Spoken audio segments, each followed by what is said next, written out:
अभी तक तो यूपी में मायावती जी दिखती हैं। अगर देश में आप देखेंगे राष्ट्रीय क्षितिज पे तो कांग्रेस पार्टी के राष्ट्रीय अध्यक्ष वो भी दलित है। अगर मायावती जी पसंद नहीं है तो उन्हीं को पसंद करें। ये जो विपक्ष के लोग तीसरा मोर्चा बना रहे हैं, सपाई लोग, ये तो भाजपा को जिताने के लिए बना रहे हैं। ये लोग मुसलमानों को गुमराह कर रहे हैं कि हम लोग लड़ेंगे। कैसे लड़ोगे भैया?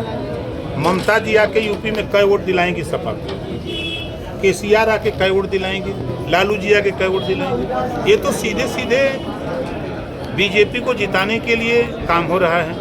अब मुसलमानों को गुमराह करने की बात हो रही है। अगर मोर्चा बनाना है तो दूसरा मोर्चा बनाओ। कांग्रेस को ले लो, मायावती जी को ले लो, नीतीश को ले लो, सब लोग ले लो। अगर नीतीश के चेहरे पर लोग नहीं राजी हैं तो मायावती जी को कर लो राजी, भाई चलो तुम ही रहो। अगर ये सहमत हो कि नहीं, कांग्रेस के नेता जो खड़गे जी के क्या नाम है उनका, इसे खड़गे जी, उन्हीं को मान लो, वो भी दलित है। तो एक चेहरा बना करके उन्हीं को अपना खड़ा करके लड़ो। स्वामी प्रसाद मौर्य कल अखिलेश यादव की मौजूदगी में एक नारा लगाए हैं, जय श्री राम। जो पहले उनका नारा था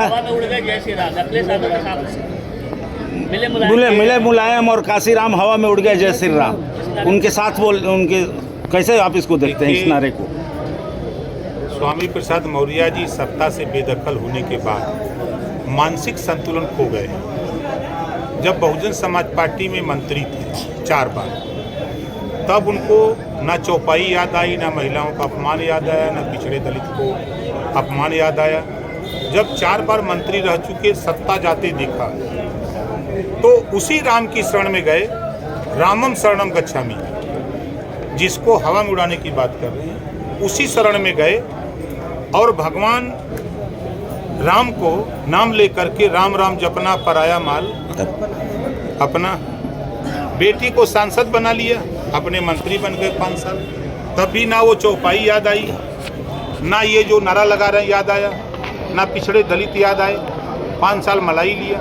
उनको लगा कि फिर सत्ता जा रही है तो फिर अखिलेशम शरणम गच्छामि, वहाँ चले गए। वहाँ दाव नहीं लगा, आए फाजिल नगर चुनाव लड़ने, वहाँ शीशा उसा तोड़वा के चले गए लौट के। इसके बाद कहाँ जाएंगे वो? अब उनसे पूछिएगा कहाँ जाएंगे।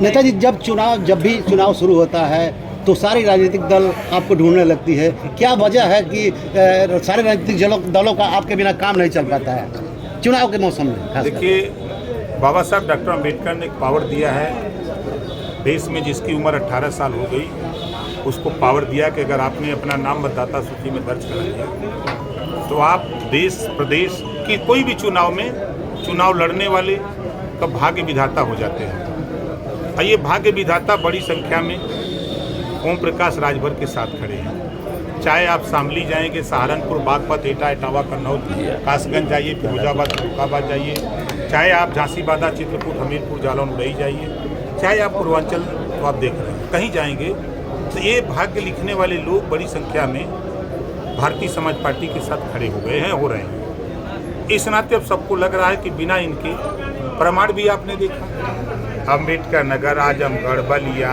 गाजीपुर, मऊ, बस्ती, संत कबीर नगर, तमाम ऐसे जिले, किसी जिले में 1 सीट, किसी जिले में 2 सीट, किसी जिले में एक को खाता तक नहीं खुला। हम बीजेपी के साथ थे तो बीजेपी ताकतवर पूर्वांचल में थी, हम सपा के साथ गए तो सपा ताकतवर हो। इस नाते लोग चिल्लाने लगते हैं कि राजभर जी किधर। 2024 के चुनाव में इस बार आप किधर जाएंगे? अभी स्थानीय निकाय चुनाव अकेले अपने दम पर लड़ेंगे। जब 24 का चुनाव आएगा, 2-3 महीना रह जाएगा तो फिर हम आपको शुरू की होंगे। ओह, देखिए ऐसा है ना नेताजी, मौजूदा राजनीति में, इस वक्त की राजनीति में मोदी के सामने किसे देखते हैं आप? क्या आपको लगता है कि ये सरकार बदलेगी? अभी तक ना कोई मोर्चा बना है, ना कोई विपक्ष में कोई दिख रहा है। जब तक मोर्चा बन न जाए, कोई लड़ने वाला सामने मोर्चा बना के आ न जाए, तब तक विकल्प कहाँ से कहा जाए? जबान से चाहे जो कुछ भी कोई करे, सच्चाई जो बात है। आप कोई मोर्चा बनाने की तैयारी नहीं कर रहे हैं क्या? अभी हम स्थानीय निकाय चुनाव में मोर्चे में हैं। मन से एक बयान आपका और आया कि हम सबसे बड़ा, प्रदेश का सबसे बड़ा गुंडा आप, ठीक है, और ये प्रदेश सरकार के खिलाफ है। आपने उसको गंभीरता से नहीं पढ़ा। बयान मैंने क्या कहा कि देश के जितने बड़े गुंडे हैं सब ओम प्रकाश को सलूट मारते हैं। हम सलूट मारते हैं जो देश के तकदीर लिखने वाले लोग हैं। अब बताइए कौन बड़ा गुंडा हुआ? इस नाते हम ये बात कहते हैं। तो ये तय माना गया कि मतलब इस बार का जो चुनाव 2024 का जो लोकसभा चुनाव होने वाला है, इसमें विपक्ष की भूमिका में कोई ना कोई दलित उम्मीदवार ही होगा।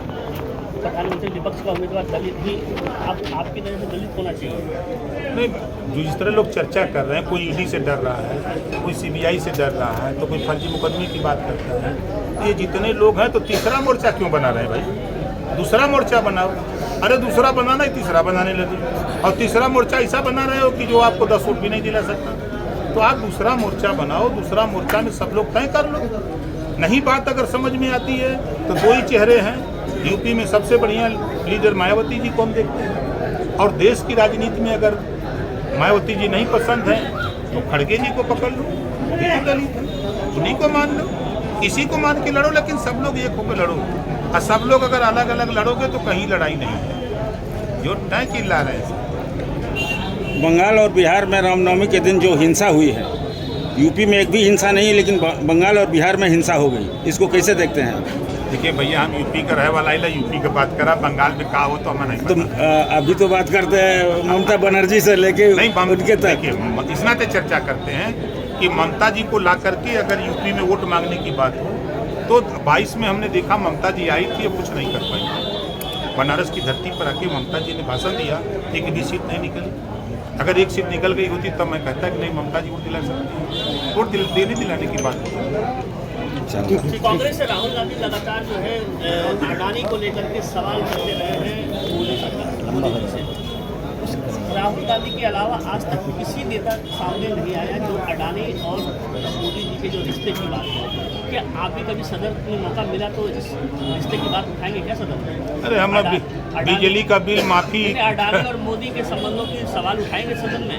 हम जो क्या राहुल गांधी लगातार सवाल उठा रहे हैं। देखिए, राहुल गांधी जी जो सवाल उठा रहे हैं उनके पास सारे साक्ष्य और सबूत। हम अभी देश की राजनीति नहीं कर रहे हैं, हम प्रदेश की राजनीति कर रहे हैं। प्रदेश की राजनीति के विषय में जो मुझे अध्ययन है उस पर हम बेहतर बोलते हैं। जब देश की राजनीति में आपको 2024 के बाद बताएंगे।